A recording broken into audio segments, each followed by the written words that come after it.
Alright, hari ini kita akan buat pengiraan sistem tenaga solar yang besar yang guna inverter lah. Ini kita melibatkan sistem AC.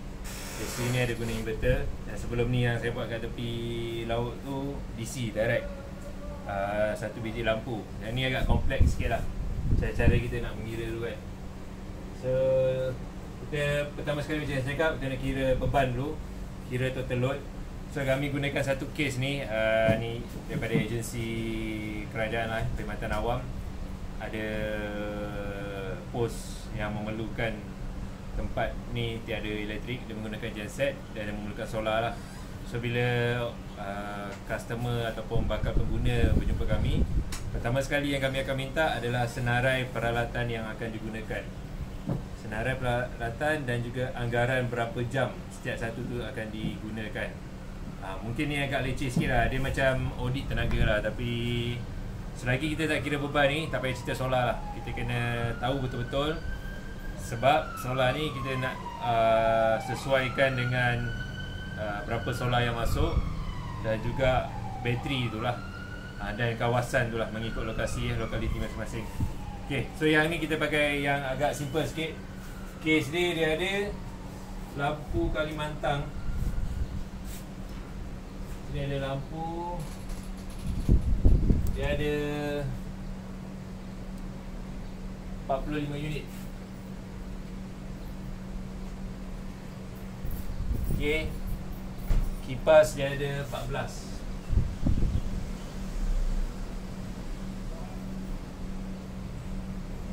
Lagi dia ada penghawa dingin tak pakai, lampu limpah. Lampu limpah ni floodlight floodlight. Dia ada 5. Lain dia ada soket 3 pin. 45 unit, banyaknya. Okay, so lampu Kalimantan ni, penuh floor ni kalau dia pakai lampu LED, ni semua kita kena cari dia punya M dia. M pula, sorry, dia punya watt. Kalau LED 18 watt. Ini yang 4 kaki. Kalau 2 kaki 14 watt. Walaupun dia pakai lampu lama, memang sangat-sangat berbaloi kita tukarkan lampu ni kepada lampu LED. Saya lupa lampu, kalau lampu lama dia 30 lebih, campur balas apa semua 40 juga kot. Hampir separuh lah kita jimat. Dan kipas. Kipas ni dia tak nyatakan kipas dinding atau kipas ceiling.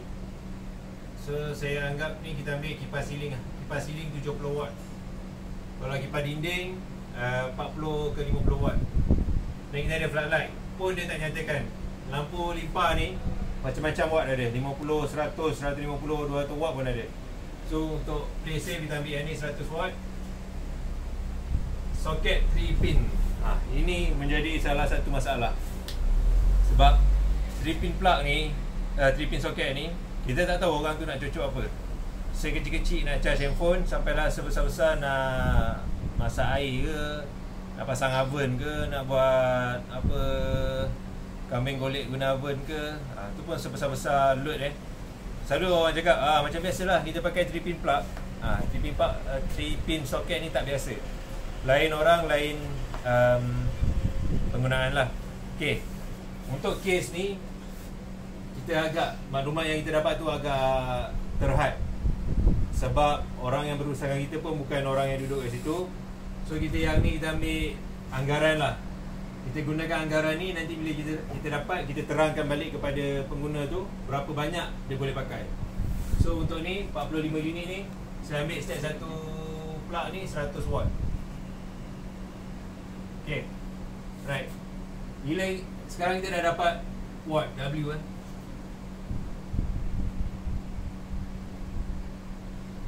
Kalau cerita genset, cerita kita dah habis kat sini dah. Kita dah boleh tahu lah kalau on ni apa semua, berapa besar genset yang diperlukan. Tapi ini cerita lain. Ini cerita solar. Kita perlukan watt hours. Okay, semua benda ni semua tak bermakna kalau tak ada darab berapa jam.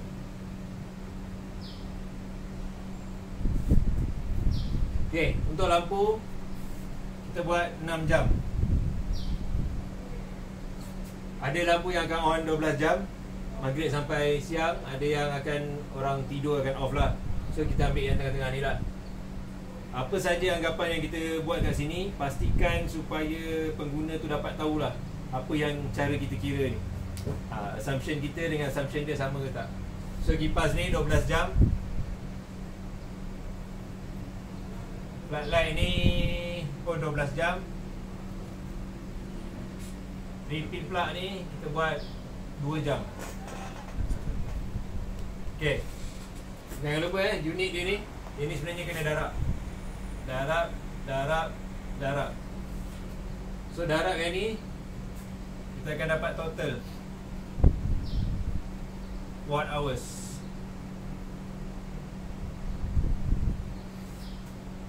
Okay, so contoh kalkulator 18, kita set ni 18 watt darab 45 unit darab 6 jam.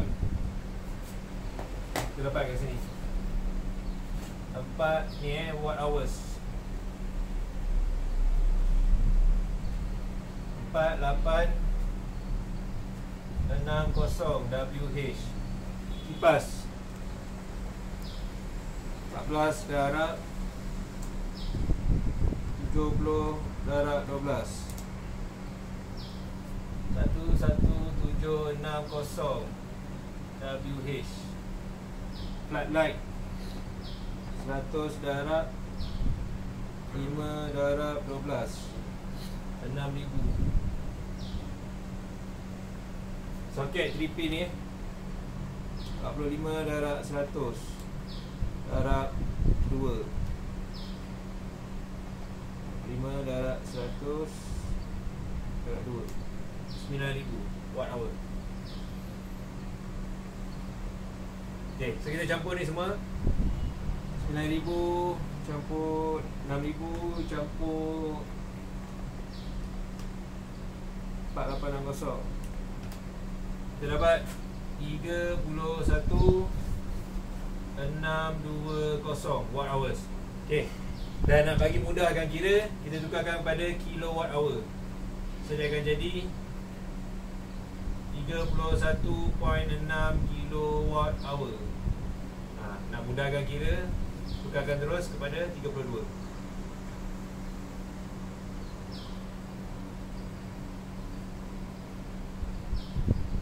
Okay, 32 kilowatt hour. Dan sekarang kita dah tahu dah total load kepada keadaan yang seperti ini, dia memerlukan 32 kilowatt hour per day. Okay, faham tak? Faham tak?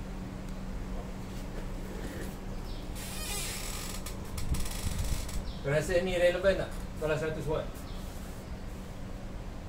Okay, ini sebab kita tengok banyak sangat 45 unit ni. Kita ambil kombinasi. Ada orang yang charge phone, ada orang yang masak air, ada orang yang masak Maggi. Okay, so ni plus minus lah. Tapi bila kita buat, kita akan terangkan dia apakah kita punya anggapan. So kita dah tahu dah total load per day 32 kilowatt hour. Sekarang baru boleh kita cerita pasal solar. Okay, untuk dapatkan solar ni 1 kilowatt peak solar panel. 1 kilowatt peak bermaksud ini satu panel ni 420 watt. Umpama 2,5 lah, 2,5 panel ni kita dapat 1 kilowatt peak. 1 kilowatt peak sehari secara konservatifnya kita boleh dapat 3.5 kilowatt hour. Ataupun nak konservatif lagi 3 kilowatt hour. Okay, bila bab kira solar ni memang kena konservatif lah, kena skeptical. Okay, macam mana kita tahu 1 kilowatt solar boleh dapat 3.5 ataupun 3 kilowatt hour? Ini berdasarkan 1 kilowatt darab 3 jam dapat 3 kilowatt hour. Mana kita dapat 3 jam ni? Inilah cahaya matahari yang kita panggil apa, yang sempurna ataupun yang solid untuk kita dapat sehari. Orang selalu tanya, kenapa setiap hari kan pukul 7.30 sampai 7.30 ada cahaya matahari. Ini kan 12 jam. Bukan. Kalau kita buat curve dia macam ni. So kalau kita pecah-pecahkan ni, campur-campurkan ni, kita dapat solid 3 jam je. Faham tak? Macam main jigsaw puzzle ni, tambah kat sini, ni potong ni, tambah kat sini, potong ni, tambah kat sini, akan dapat penuh 3 jam. Tapi actually dia lebih kepada 4 jam lah kalau kita ikut seluruh semenanjung Malaysia. Tapi bila kira solar ni, kita kena kira yang konservatif. Sebab kita tak tahu lagi kat site ni, kadang ni bangunan dia first benda ni cerun, sangat-sangat cerun. Takkan kita nak betulkan bumbung dia pula naikkan ke atas. Okay, dah pasang-pasang, okay, katalah bumbung dia cantik je macam ni, elok pula ada pokok kat sini kan. Kita dah minta trim pun masih kena. Lepas tu angle lah, angle cahaya matahari pula. Yang ni menghala ke utara, yang ni menghala ke selatan. Sekarang nak ambil yang mana? Okay, ikut buku memang dia suruh halakan ke selatan. Tapi ada baru-baru ni hasil apa, kita kata orang-orang yang ahli yang pasang solar ni lah, semua bagi komen selepas dah pasang solar ni pun dah agak matang. Dia cakap east-west orientation lebih tinggi daripada south punya setting orientation. East-west ni maksudnya timur ke barat. So katalah ni timur, ni barat. Matahari naik macam ni kan, timbul kat timur, tenggelam kat barat. Jangan kalau terbalik nak kiamat lah. Okay, so bumbung dia mesti, panel dia macam ni, sama ada menghala ke timur atau menghala ke barat. Tapi selalunya lah pada kami, hasil pengalaman kami beberapa tahun ni, memang kami kejarkan ke arah timur.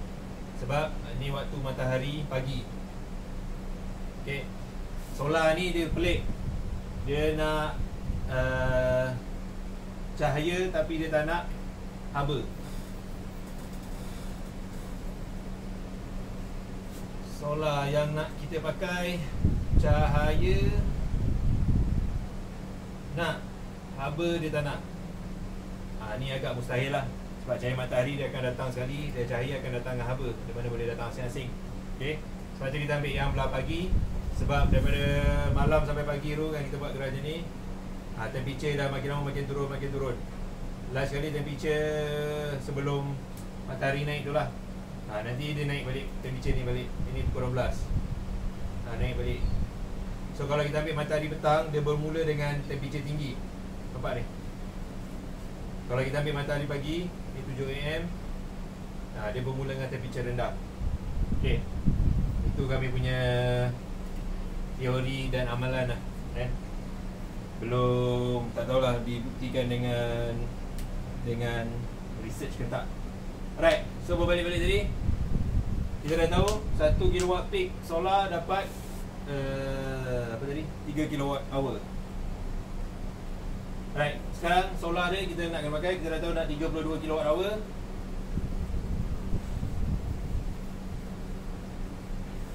So senang lah, mudahnya 32 kilowatt hour bahagi 3 kilowatt hour, dapatlah 10 kilowatt peak ataupun hampir ke 11. Okay, untuk tadi pun kita dah tambahkan sikit kat sini kan. So kita diskaun balik kat sini, kita buat senang kira 10 kilowatt peak. Okay, so solar dah tahu. Solar kita perlukan 10 kilowatt peak. Dalam sistem tenaga solar ni kita ada 3 komponen utama. Solar, lepas tu inverter. Lagi? Bateri. Okay, inverter ni bila kita sebut dalam konteks ni, konteks off grid maknanya inverter plus controller lah, MPPT.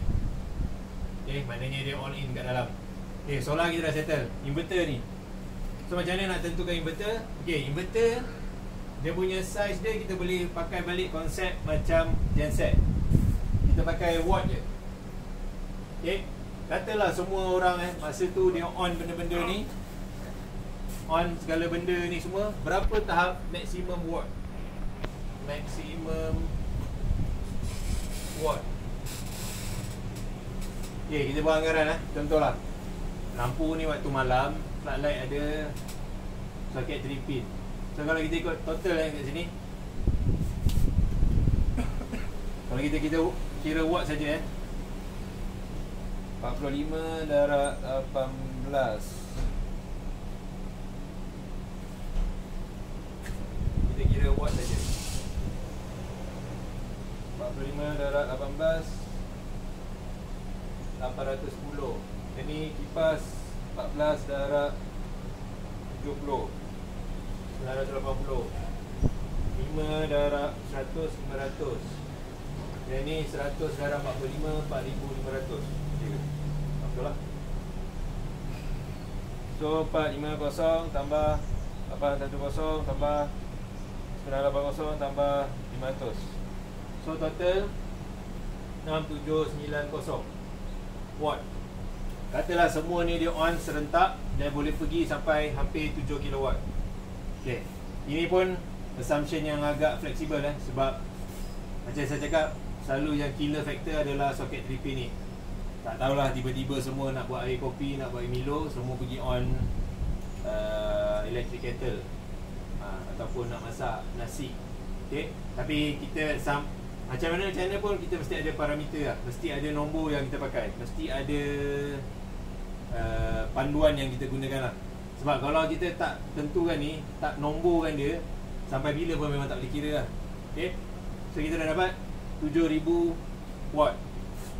So inverter ni mesti boleh cover lebih ataupun sama dengan 7 kilowatt. Faham? Okay, inverter ni mesti boleh cover sama atau lebih 7 kilowatt. Alright, nanti kita bincang inverter jenis apa, bateri jenis apa. Kita nak completekan sistem je. Okay, cerita pasal inverter ni juga selingan. Total load yang dekat sini, jenis load pun kena tahu tau. Jenis load yang agak menyusahkan benda-benda yang ada motor induction. Contoh macam pump. Pump ni jahat sikit. So kita kena ada lebihan capacity inverter untuk cover surge daripada pump. Apa? Nanti kita pergi balik satu-satu lah cerita apa beza solar inverter dengan bateri ni. Okay, sekarang kita nak cerita bateri. Dia dah tahu satu hari 32 kilowatt hour. Bateri dia kira dalam AH. Okay, standard bateri untuk sistem ni selalu kita pakai 250 AH, 12 volt. Okay, 250 AH 12 volt ni kita boleh convert kepada kilowatt hour ataupun watt hour. Okay, macam mana nak convert? 200 darab 250 darab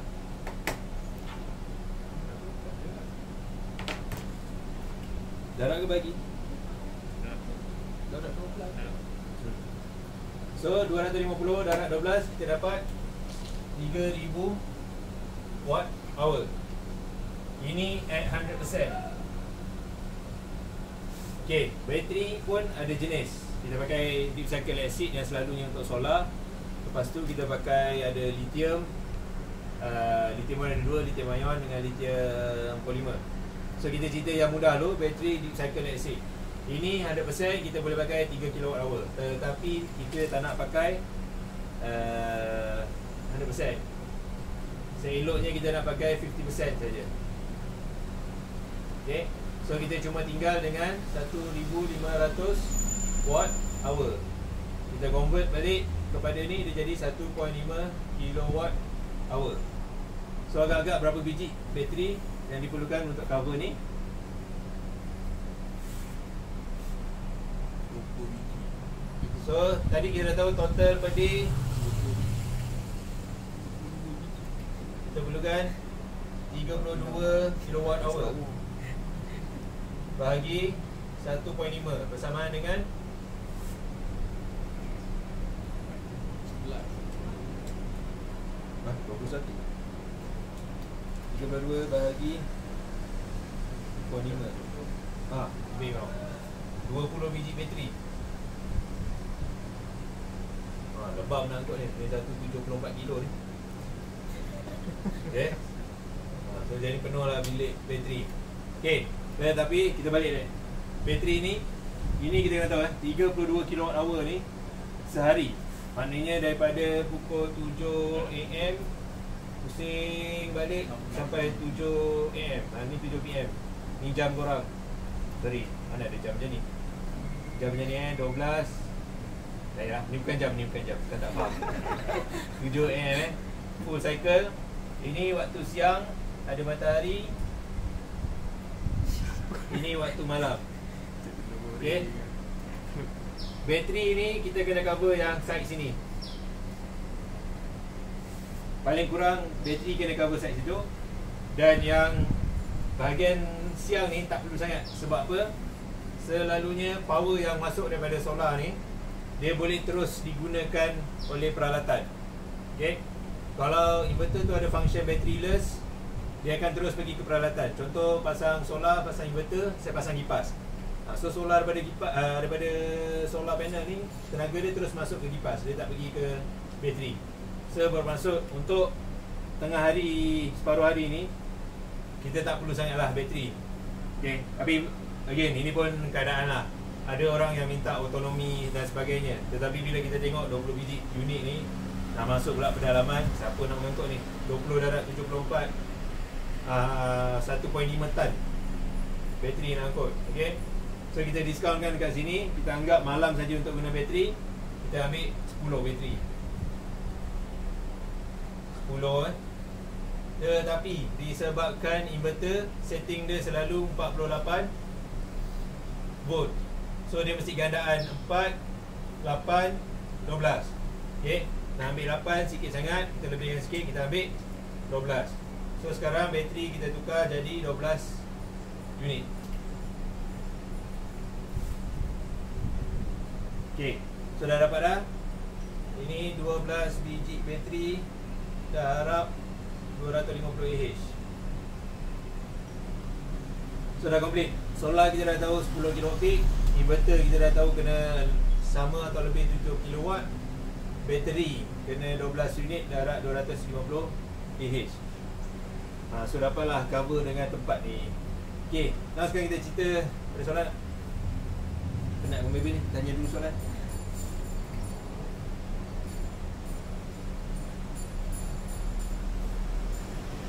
Sekarang kita cerita komponen dia satu persatu. Kita dah tahu solar kita nak 10 kW peak. So berapa keping nak bawa?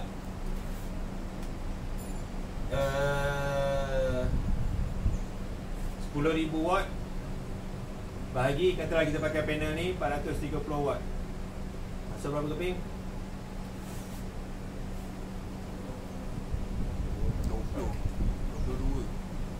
24. Dia 23 23.2, kita pakai 24.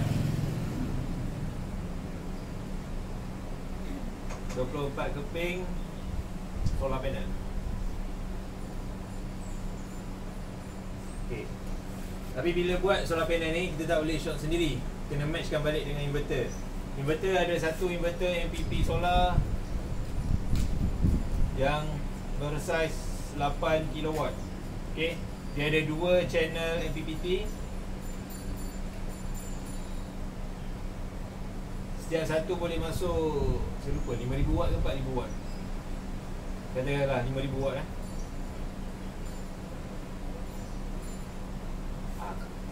Tetapi dia punya voltage dia 50 volt. 50 lah, 500 volt per channel. So kalau kita dah tengok ni balik, tadi 24 panel kan. Satu panel 430 watt ni, setiap satu dia VOC dia adalah 50 volt. 49 point something lah. Dia nak senang kira 50 volt. So untuk satu channel kita boleh masuk sampai 500 volt je. So yang 50 ni boleh darab 10 panel je, baru kita dapat 500 volt. Kalau saya letak 12 panel, dia akan jadi apa? Over voltage. Okay. So satu channel boleh masuk 10 keping panel So sekarang kita tak boleh bawa 24 panel. Kita bawa 20 panel. Okay, sebab kita nak jadikan dia satu set. Dia nak bawa 24 boleh, tapi kita kena pakai mungkin 2 inverter atau apa sebagainya lah. Ini kita nak cerita dari segi practicality lah. Nak siapkan ikut padanan sistem. Okay, ini semua kena tengok ni. Dekat limit inverter tu berapa watt dengan berapa volt. Dia punya MPPT dia, maximum, ni maximum VOC. Dia akan cakap 500 volt. So yang panel ni tadi dia punya 49 point something, dia kira 50 volt. Darab 10 baru 500 volt. Maknanya satu channel dia boleh masuk 10 panel je. So kita bawa 10 panel. Okay, habis kita balik asal inverter.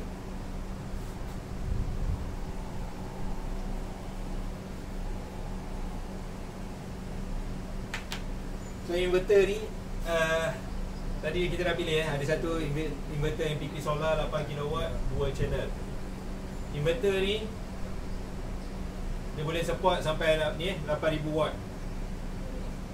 Jadi kita perlukan lebih atau sama dengan 7 kW kan. So kira 8000 ni dah cover ke belum? So dah selamat lah maknanya bab maximum watt kita dah tick dah cover. Okay, inverter ni pula dia menggunakan input 48 volt. Bermaksud bateri kita kena susun 4, 8, 12 atau 16. So tadi bateri kita dah decide, kita nak masukkan 12 biji bateri. So bateri pun dah ngam, dah dapat 48 volt. Okay, so tu je lah. Kita pergi balik seterusnya kepada bateri. Last kali bateri kita dah tentukan tadi 250 Ah. Kita nak pakai 12 biji. Kita akan susun 4 biji, 4 biji, 4 biji. Okey, yang ni akan sambung secara selari. Ni pun akan sambung secara selari. Lepas tu dia naik atas kat ni.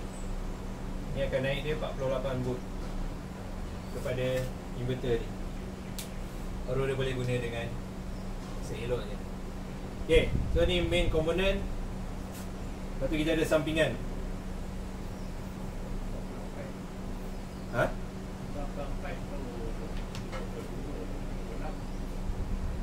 Kan 4 biji bateri 4 susun siri ni dapat 48. Ni pun sekali 4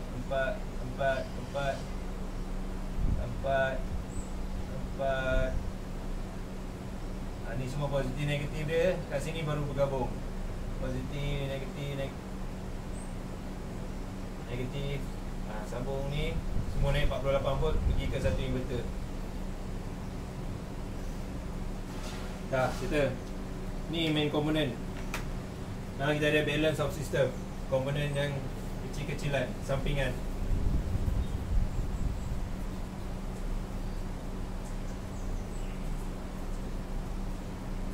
Okay, kita ikut daripada atas bumbung. Ni solar panel, ni inverter, ni bateri, inverter, solar. Ni pergi ke DB rumah lah, AC kan. Okay, daripada solar nak ke inverter ada 3 barang. DC breaker, DC fuse, DC SPD. Okay, daripada bateri nak ke inverter, DC breaker. Okay, DC breaker bateri ni sangat penting kan, sebab dia ni kira master switch lah selalunya lah.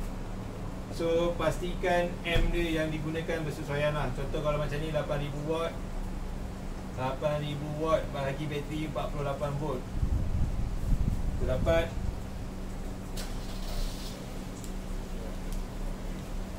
1000 bahagi 48, 166 M.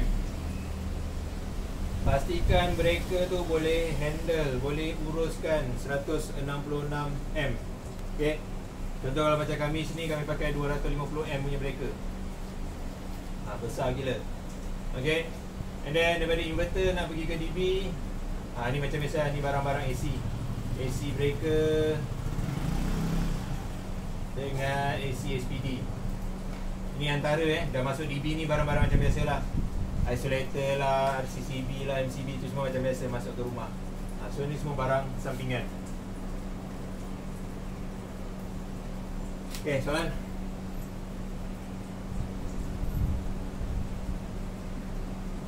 Yang solar 10 kilowatt tu kan, dia boleh cover full untuk 12 biji bateri 250 Ah. Boleh. Sebenarnya lebih daripada bateri ni. Kan tadi kita kira bateri patutnya kita bawa 20. Tapi siapa nak mengangkut 1.5 tan masuk dalam tu. So kita diskaun pada waktu siang. Kita anggapan sebab inverter ni pun boleh batteryless, dia terus pergi ke load. Cuma satu masalah, kalau musim hujan memang nampak sangat berkurangan lah. Tapi bagusnya hybrid inverter ni mana nak tulis?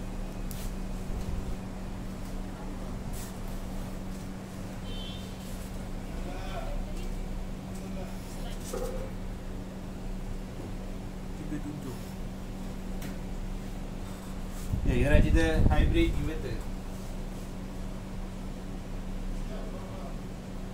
Hybrid inverter ni basically orang kata, boleh kata lah penyelamat sistem off-grid lah. Sebelum ada hybrid inverter ni jam juga sebab masalah nak kena kira habisan. Ini inverter, sebab apa dia panggil hybrid, dia boleh ada dua punca. Satu solar, lagi satu dia panggil utility. Utility ni boleh jadi TNB. Ni penjawab bukannya corn dog ke apa. Lagi satu genset. Genset ENB. Ni bateri. Ni load. Okay, hybrid inverter ni punca utama dia boleh pakai solar. Yang kedua, dia boleh top up dengan utility lah. Selalunya genset lah, sebab tempat ni off-grid kan. Okay, so tempat-tempat yang ni memang asal dia diorang ada genset, ada generator. So bila keadaan tak mengizinkan, inverter akan bagi warning, bateri berapa persen tinggal apa semua. So dia boleh on je genset. Genset ni akan inverter ni akan bypass utility, terus pergi ke load, dan juga dia akan pergi charge bateri. Okay, maknanya kita tak perlu risau bila keadaan-keadaan yang sementara ni. Contoh macam musim hujan, kalau macam kat hotel ke kat resort ke, takkan solar boleh je nak buat besar-besar untuk cover peak season, maknanya maksimum tetamu gas yang datang. Tetapi rugi lah. Contohlah setahun tu kan, macam ni, Januari ni Disember. Contohlah saya bagi kalau hotel, Disember peak season, Januari rendah, ni cuti sekolah, ni cuti sekolah, ni peak season kan. Takkan dia nak cover ni, yang ni semua rugi. Solar dia tak ada buat apa. Selalunya resort dia akan ambil tengah-tengah ni, ataupun yang bawah lah, ikut bajet dia, supaya dapat cover dia yang basic. Yang atas-atas ni semua, yang lebih-lebih graph ni, semua genset cover. Okay, itu bagusnya juga hybrid system ni. Sebagai contoh lain, kalau rumah pun ambil yang rendah atau sederhana, tiba-tiba musim raya orang balik kampung apa semua, on je genset. So genset ni pun kebanyakan tempat ni semua dah ada lah, dah memang dah ada genset. So balik-balik tadi, solar ni memang boleh charge bateri ni. Dan kalau tak cukup, kalau kena keadaan Malaysia ni unik, pergerakan awan dia sangat rapid. Kita ada hujan, kita ada jerebu, kita ada mendung. So genset tu lah kira dapat menampung. Sebab tu bila kita buat solar ni, kita tak cakap genset, generator ni tak bagus, mencemarkan alam semua. Sebab kita tahu solar dengan generator ni ataupun TNB dia kena jalan seiringan lah. Okay, solar ni dia punya kekurangan, dia tak boleh bagi on demand. Tak macam genset. Genset boleh on demand, pagi, petang, siang, malam, salji, hujan, sejuk ke apa, tuang minyak dia boleh jalan. Tapi genset solar ni, itulah kalau matahari ada lah. Kalau matahari tak ada, akan nak buat ni pula kan, baling spender atau bumbung bagi matahari keluar ke apa tak tahulah. So itulah dia berurusan dengan benda yang luar kawalan. Okay, Salan? Yang solar kira 10 kilowatt peak tu, dia termasuk charging juga, charging untuk bateri. Yes. Dia tak ada, jangan kirakan asing. Jangan asingkan load dengan charging. Kita pakai load saja. Tadi kita dah kira kan, load tu 32 kWh per day. Memang solar ni boleh cover 32 kWh per day. Jangan bezakan charging ke tak charging. Ni macam mana kan? Solar panel tu ibarat apa? Teko lah kot. Teko, bateri tu ibarat cawan. So dah ada teko, kena ada cawan nak tuang. Kalau teko besar, cawan sikit pun tak guna. Cawan banyak, teko kecil pun tak guna. Dia kena match lah.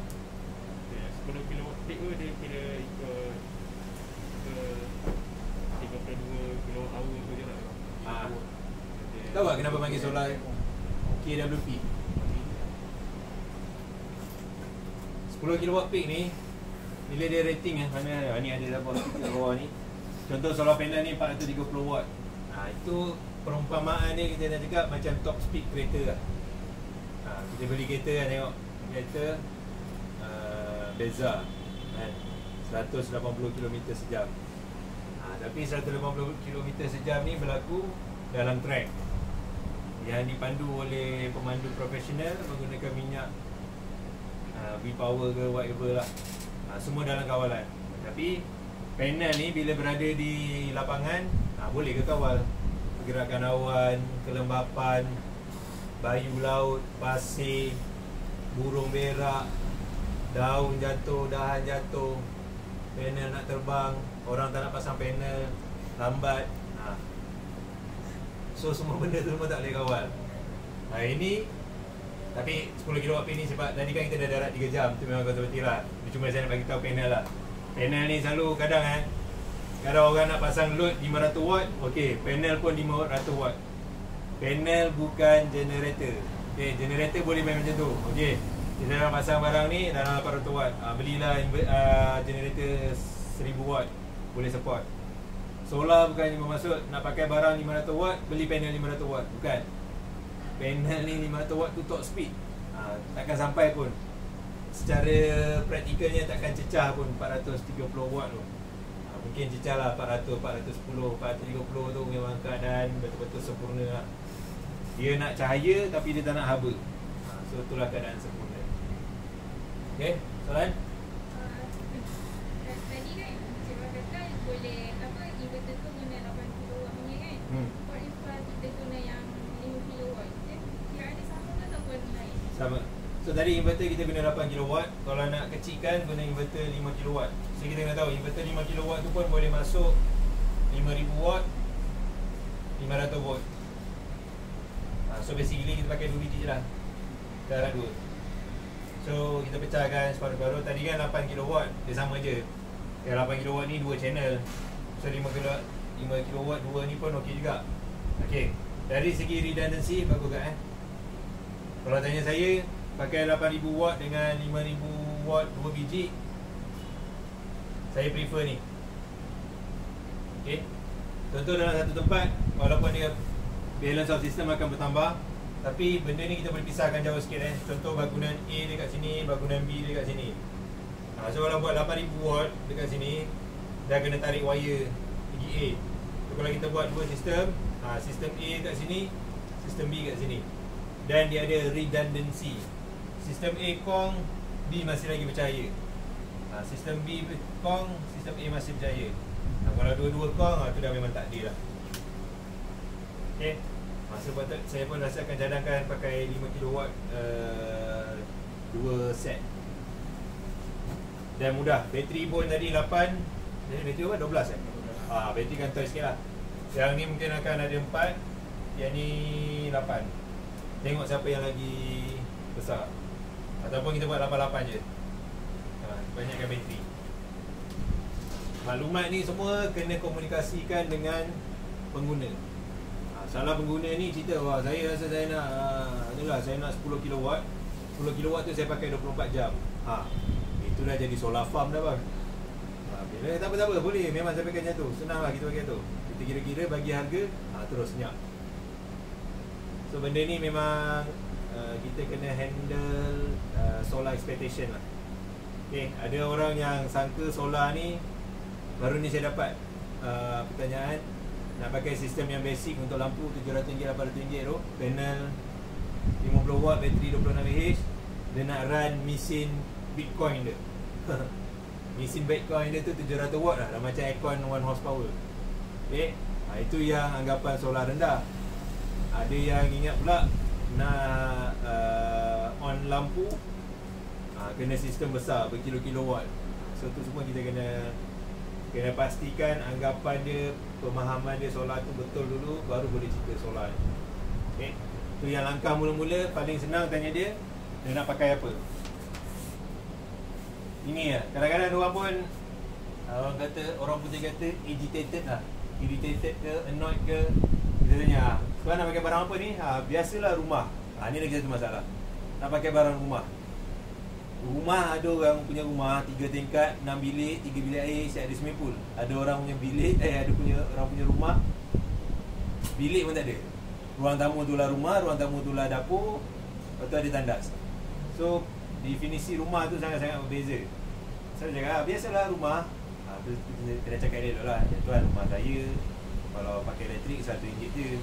Rumah tuan saya tak tahu RM700 ke RM1000.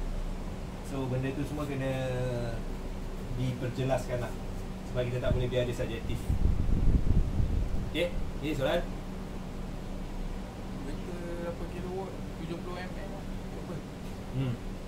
So kalau kabel bateri ni ikut spek Kalau 5 kilowatt dia perlukan 35mm punya kabel, 8000 watt 70mm. Mana kita nak tahu, tengok je dia punya manual. So inverter ni lah memang orang kata sekarang lah yang kat market, solar dah stabil, bateri dah stabil. Inverter ni ya, dia ada dua lah. Satu, kita kalau ambil yang China, Asia punya inverter ni, satu tak user friendly. Tak user friendly bermaksud manual dia biasalah. Dah eja solar panel pun salah, jadi solar panel. So jangan harap sangatlah dia punya manual tu. Kita ada ambil yang macam ni, MPP Solar Taiwan. So far agak stabil lah daripada berbanding China. Brand China macam Suwoi tu ada, MPP Solar pun ada. Tapi MPP Solar ni ada masalah isu, kata clone lah, dia ni tiru dia ni, dia ni tiru dia ni. Kita pun dah tak tahu siapa tiru siapa. Dan kita ada yang belah-belah Europe punya. Belah-belah Europe harga mendapat lah. Susah nak jadikan dia relevant sistem ni. Inverter ni kalau dalam total sistem dia dalam 20%, 25% harga dia. Kalau masuk Europe punya barang, dah lari jauh dah. Tapi setakat yang kita pasang ni dah 3 tahun, 4 tahun, Alhamdulillah lah. Cuma inverter ni dia kalau awal, dia especially yang China ni inverter kan, kalau dia rosak, dia awal dia akan rosak kan. Sampai kita kadang masa tengah pasang dah rosak, dah sampai seminggu dia akan rosak. So kalau dia dah 5 bulan, 6 bulan, tu dah tempoh selamat lah. Maknanya kita dah antara yang bertuah lah atas muka bumi ni dapat inverter yang boleh bertahan. China punya barang senang je. Dia kalau rosak terus. Kalau dia tahan terus. Memang beli ni macam main tikam lah. Okay. Tapi jangan ingat Europe ni semua betul-betul buat kat Europe pun. Design orang Europe. Tapi semua akhirnya make China juga. Okay. Dia isu dia quality control ni lah. Ada orang tak yang tengok benda ni? Boleh bayang lah, sedangkan ejaan pun solar panel tak diambil berat, apatah lagi komponen kat dalam tu. Okay. So buat komponen kat dalam ni macam kami bertuah, kami ada rakan kongsi lah, rakan yang kami boleh rujuk. Berada AGS Agus yang banyak membantu lah. Kalau benda rosak, meletup semua kita suruh buka, tengok, baru tahu komponen dia, komponen mahal ke komponen murah. Dan kita boleh cakap balik dengan kilang tu lah, apa masalah ni semua.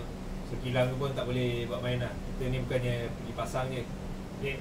Sebagai pemasang solar ni, kena faham sistem tu dan kena bertanggungjawab lah ke atas sistem tu. Sebab tu kena tahu luar dalam benda ni. Dan kena, yang paling penting, kena jelas. Kalau benda tu boleh pergi jauh. Kalau benda tu tak boleh pergi jauh, tak boleh pergi jauh. Cakap dengan customer betul-betul kan? Sebab saya rasa solar pun makin lama kadang-kadang pasaran agak rosak lah, sebabkan masalah anggapan, orang kata expectation management. So itulah. Okay, itu ceramah daripada hari ni. Ini soalan? Kalau panel once pasang dia berapa lama boleh tahan?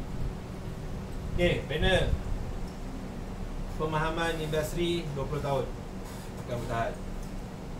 Warranty, okay, panel ada dua. Ini selalu orang confuse dan selalu dimanipulasi. Dia ada dua jenis warranty. Product warranty, performance warranty.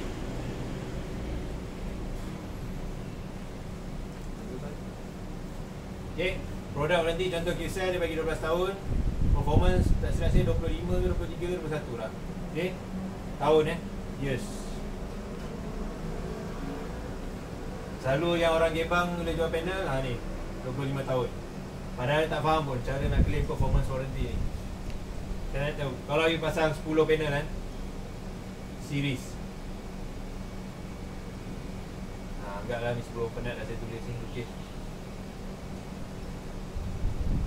dah tahun yang ke-20, macam mana you nak tahu panel ni yang tak perform? Unless you ada pakai optimizer ke microinverter, boleh lah tahu setiap satu ni. So basically performance warranty ni, bagi saya lah, penyedap rasa je lah kan. Yang kita tahu dia dah di tauliah. Selalu solar ni dia pakai IEC, dah di tauliah IEC apa semua, dan rating dia cantik, Tier 1, Grade A lah apa semua. So kita apa, berbaik bersangka baik lah. So yang ni product warranty. Product warranty ni yang selalu one to one. Performance warranty ni bermaksud pada tahun yang terakhir ni, contoh tahun ke yang 25, dia masih lagi, saya lupa 80% ke 90%. Contoh panel 400 watt, tahun yang ke 25 dia masih lagi boleh ada 340 watt. Kalau ukur 80%, tak saya 90% kot. 90% macam rendah sangat. So kalau ni 385 watt lah dia ukur. Okay, solar panel ni dia punya watt diukur, dia pakai solar simulator tau.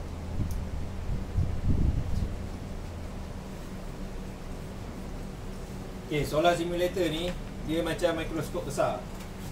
Sini dia ada stage. Ni macam lampu cahaya dia, ni tapak dia. Kat sini ada aircon dia cooler unit dia. Ni meja. Ni meja cooler unit. So dia akan ambil sel tu yang sekeping tu kan, dia letak kat atas ni. So atas ni ada lampu. So dia akan buka lampu yang 1000 watt per meter square. Surface temperature ni 0 degree Celsius. Okay, so bila dia tembak lampu akan keluar reading. Sini ada macam meter lah, whatever, watt. Ini cara dia ukur. Saya nak tanya korang lah, agak-agak kat luar korang boleh dapat tak ni 1000 watt meter per meter square, 0 degree Celsius. Boleh dapat tak ni dekat Malaysia? Merah Island. Merah Island baru 20. So ini kita panggil dipanggil apa? Control lah. Standard STC, Standard Test Condition. Bermaksud standard ni dalam arti kata lain dia adalah perfect. Itu yang dia dapat rate. Oh okay, panel ni 400 watt. Lepas tu bila dia buat panel, ada version dia kan, dia ada sikit-sikit 430, 425, 420, macam tu lah, 435. Tapi semua sama model G8 ke apa. Sebab bila dia ukur, mungkin dia pakai simulator yang besar lah. Yang ni yang seketul-seketul. Yang ni keluar 435. Okey, dia label 435. Yang ni keluar jadi 425 sebab dia ada ralat ada ralat. Ini keluar 420, yang ni keluar 430. Bagi-bagi dapatlah. Yang ni 435, 430, 425, 420. Dia bagikan ikut tu. Padahal kita tengok benda yang sama je, saiz yang sama, jumlah sel yang sama, batch pembuatan pun yang sama. Okay, soalan? Berapa minit dah? 50. 50? Oh, gila. 1 jam 200 ni. Buat tuition ni. Okay, soalan?